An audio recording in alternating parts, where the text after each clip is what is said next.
حضرت عمر فاروق رضی الله تعالی عنہ یو ځل راله او صحابه کرامو ته خطاب وکړو.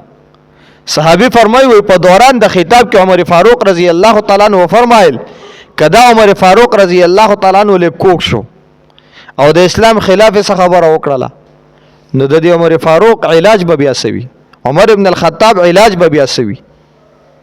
د ټول صحابه کرام خاموش شو. یو صحابي پاسه د تورې د نیام نه راوستله او داسې په فضا کې لهرا وکړه.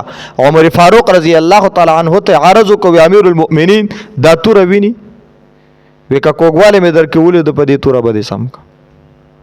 حضرت عمر فاروق رضی الله تعالی عنہ د الله رب العزت شکر ادا کړ. فلله الحمد والشکر.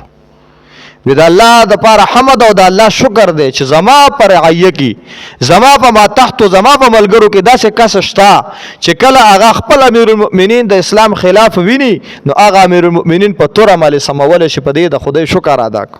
منبر ته خطه صحابي رااله ویني امیر المؤمنین ته په دې منبر د کیناستو مستحق نه د دې اهل نه وی ولی وجه صدا وی مال غنیمت کې مونږ ته صادر میلاوي شوي ما ته ته صادر میلاو دي تا ته ته صادر میلاو دي. وی ما دا هغه صادر نزان له قمیص جوړ کړي زما قمیص دا دی سایز دونه دی او تا ته ځان له قمیص جوړ کړي وستا باډي هم زمانه وګدا دا او وستا قمیص چې کوم دی دا پتا پوره دی او زما دا قمیص په ما لند دی دنه معلومیږي چې ستا په دې صادر او زما په دې صادر کې فرق دا خو تصور نه کیږي چې امیر المؤمنین به دوه صادر یاغستی.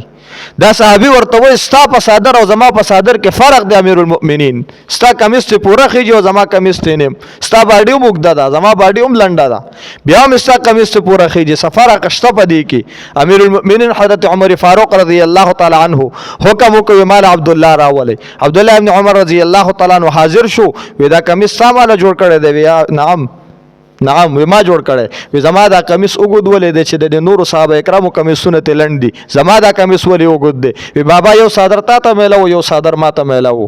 وی ما وی چې زما بابا امیر المؤمنین دی نو وی ما خپل صادر تعالی درکو د دوړو صادرونو می تعالی قمیص جوړ کړی. صحابي ورته وی الان وی اوس تا ته اجازه شته ده لاړ شه په دې منبر کې نو خطبه ورکا او چې ترسو دې راته د دې وضاحت نه کړي چې ستا صادر او زما صادر دا دوړه یو شان دي او ستا د صادر نه د قمیص پورا راخیږي او زما د صادر نه د قمیص کم راخیږي او ته دې راځي په دې منبر دې بیان کوي دې بیان ته نه پرېدم بیا دې بیان اهل نه کړ.